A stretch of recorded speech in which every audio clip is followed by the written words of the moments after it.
La rencontre de Claire Johanne. Je rentrais du collège en passant par le parc, comme tous les jours, et soudain, il était là, devant moi. C'était la première fois que je le voyais. Il était si beau que je me suis arrêtée à quelques mètres, bouche bée. Mon cœur battait à 100 à l'heure. Assis tranquillement sur un banc, il regardait les promeneurs, l'air indifférent. J'aurais voulu aller lui parler, mais avant que je ne m'approche de lui, il s'est levé et il est parti. Je n'ai pas osé le suivre. Alors, je suis rentrée chez moi. Toute la soirée, son image m'a poursuivie. Ses beaux yeux verts, son allure nonchalante, je n'arrivais pas à me concentrer sur autre chose, et il m'a fallu du temps pour finir mes devoirs. Le lendemain, j'espérais tellement le revoir que j'avais comme une boule dans le ventre. J'ai marché lentement, très lentement dans le parc, jusqu'au banc où je l'avais aperçu la veille. Il était là. Mon cœur a fait un bond dans ma poitrine en le voyant. Je le trouvais encore plus beau que la veille. Allongé, les yeux fermés, il semblait dormir. Je me suis approchée de lui sans faire de bruit, m'arrêtant devant le banc. Doucement, j'ai avancé ma main voulant le toucher, le réveiller, lui parler. Mais il a soudain ouvert grand les yeux et m'a fixée, comme s'il avait deviné ma présence. J'ai sursauté et me suis reculée, honteuse qu'il m'ait surprise. Il s'est levé, m'a lancé un dernier regard, puis s'est éloigné.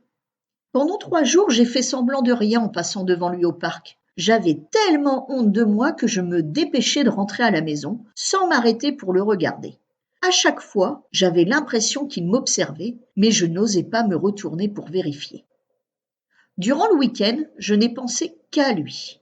Il était si beau, j'avais vraiment envie de l'aborder, mais comment faire? Et puis j'ai eu une idée.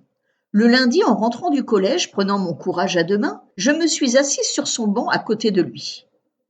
J'avais mon goûter avec moi et j'ai commencé à le manger, comme si de rien n'était. J'ai vu qu'il me regardait fixement alors. Les mains un peu tremblantes, j'ai partagé mon goûter et je lui ai offert la moitié. Il s'est levé et est parti sans même y toucher.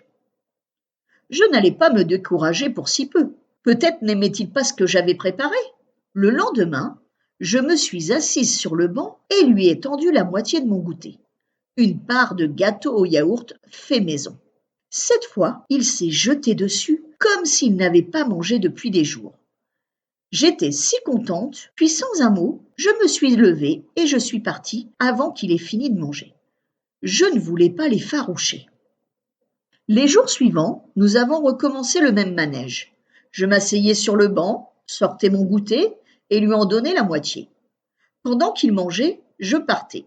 J'avais l'impression que désormais, il m'attendait.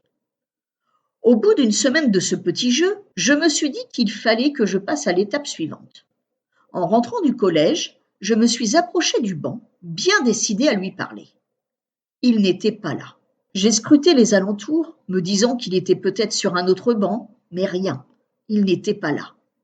J'étais déçue. Moi qui avais rassemblé tout mon courage pour l'aborder, voilà qu'il me posait un lapin.